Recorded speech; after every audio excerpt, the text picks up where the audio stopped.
오늘 주신 하나님의 말씀은 요한복음 4장 23절, 24절입니다. 같이 봉독하겠습니다. 아버지께 참되게 예배하는 자들은 영과 진리로 예배할 때가 오나니 곧 이때라.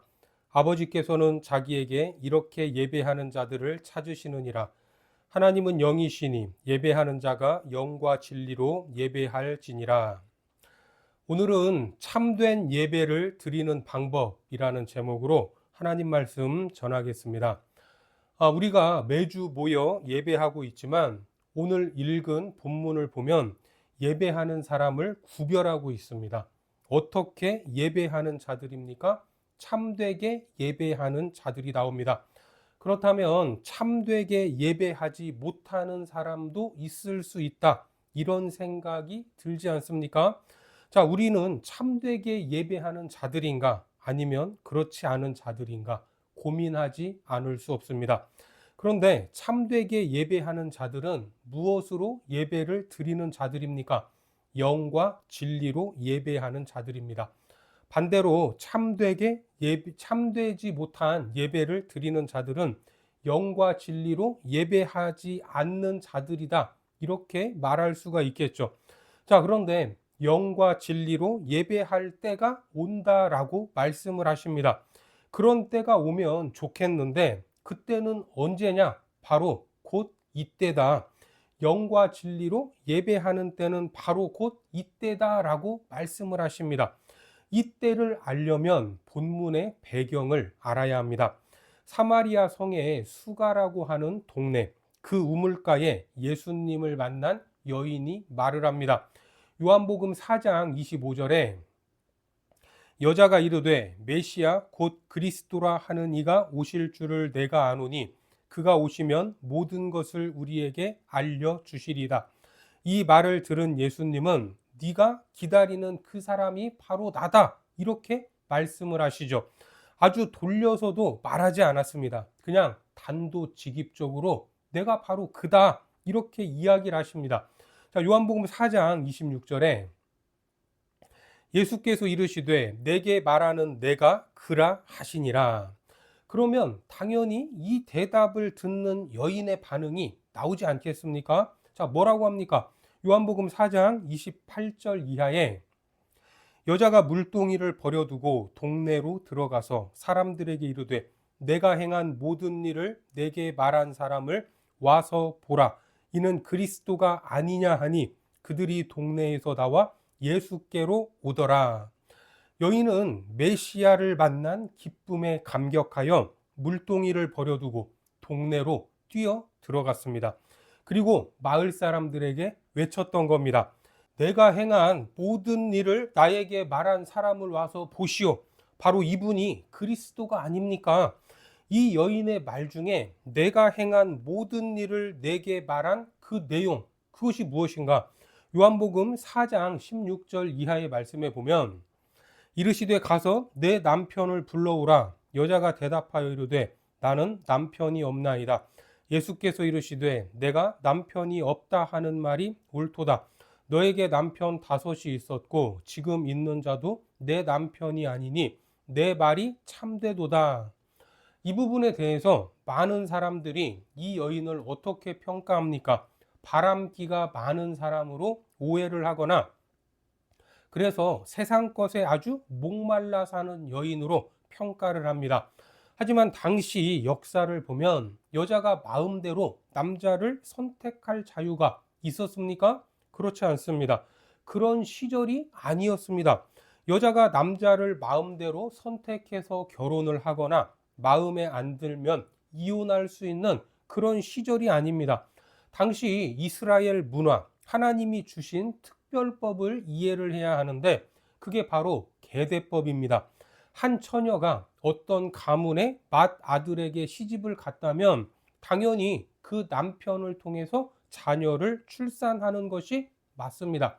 그런데 그렇지 못하게 되면 어떻게 합니까? 둘째 아들이 다른 여자와 결혼할 수 없었습니다. 둘째가 자기 형수와 합방을 해야 했던 겁니다. 우리가 가진 도덕적 개념으로 보면 이해가 안 됩니다. 그런데 둘째를 통해서도 출산하지 못하면 셋째 아들이 들어가야 됩니다. 그러니까 이 법에 의하면 지금 이 우물가에서 만난 여인은 아이를 낳기 위해서 5명의 남편이 있었던 것입니다. 그런데 마지막 5번째 남자에게서도 임신을 했습니까? 못했습니까? 하지 못했던 겁니다. 그러니까 남편이 5이나 있었지만 그것도 남편이 아니다라는 말이죠. 왜요? 출산을 하지 못했기 때문입니다. 이 여인이라고 그런 삶이 좋았겠습니까?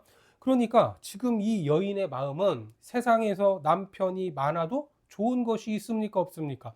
하나도 없습니다. 그저 메시아가 빨리 오시면 좋겠다 하는 이러한 생각이 가득 차 있었던 겁니다. 누가 무슨 말을 해도 이 여인의 메시아를 향한 목마름을 채울 수 없었습니다. 그리스도에 대한 사모함과 여인의 후손으로 오시는 메시아에 대한 갈망만 이 여인을 가득 채우고 있었던 것입니다. 바로 그런 여인의 마음을 주목하신 분이 예수님이십니다. 예수님은 우리의 목마름을 아시죠. 우리의 눈물, 우리의 기도 제목을 아시는 분입니다. 그 예수님이 영과 진리로 예배해야 된다라고 말씀을 하시는 겁니다. 영은 우리가 잘 알듯이 성령입니다. 성령. 그러면 진리는 무엇입니까? 진리라고 하면 말씀이 가장 먼저 떠오르죠. 자, 요한복음 1장 1절에 태초에 말씀이 계시니라. 이 말씀이 하나님과 함께 계셨으니 이 말씀은 곧 하나님이시니라. 예수님은 자기 자신을 말씀으로 소개하고 있습니다. 예수님은 태초에 하나님과 함께 계셨고 만물이 예수님으로 말미암아 지은 바 되었습니다.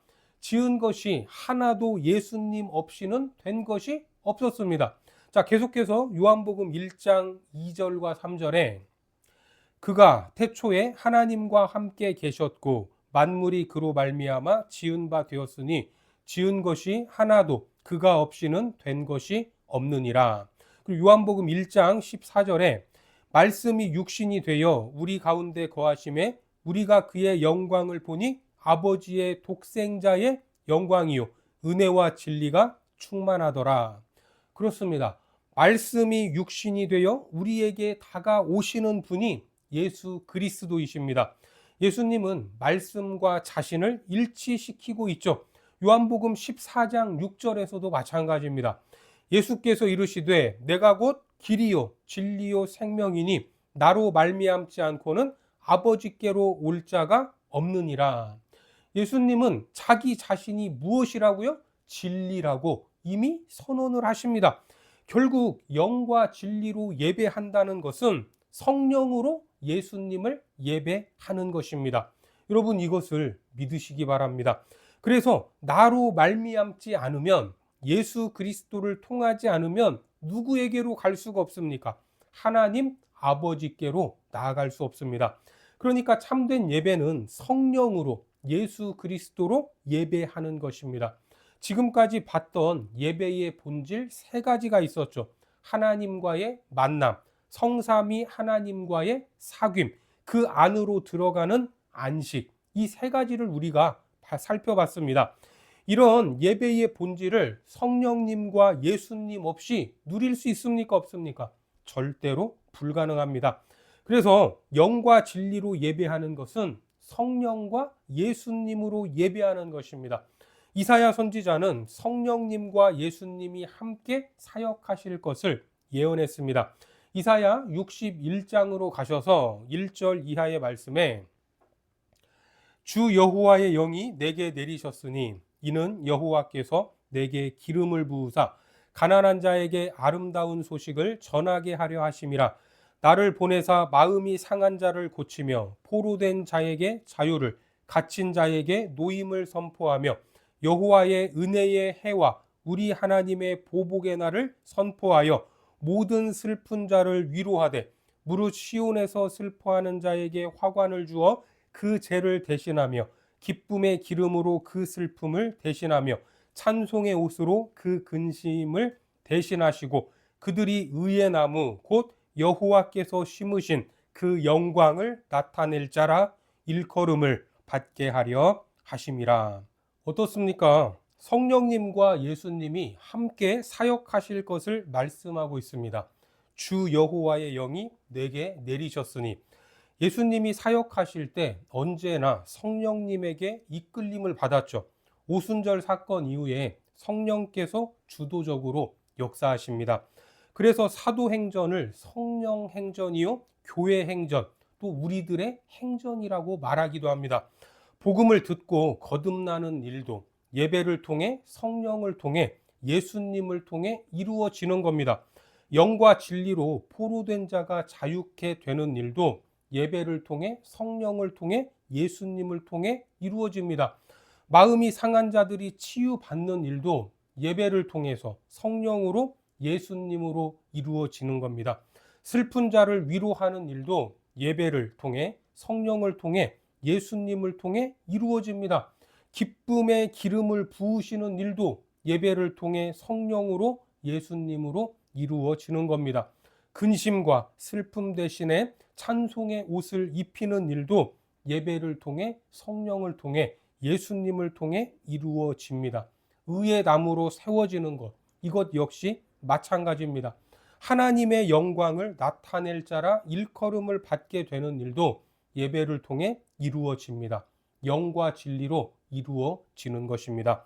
세상에는 참된 예배자가 아닌 거짓된 예배자, 하나님과 아무런 관계없는 그런 예배자들이 많이 있습니다. 참된 예배자는 성령으로 예배해야 되고 예수로 예배가 가능합니다. 그래야 하나님을 만날 수 있습니다. 그분과 사귈 수 있습니다. 그 안에서 안식을 얻을 수 있는 겁니다.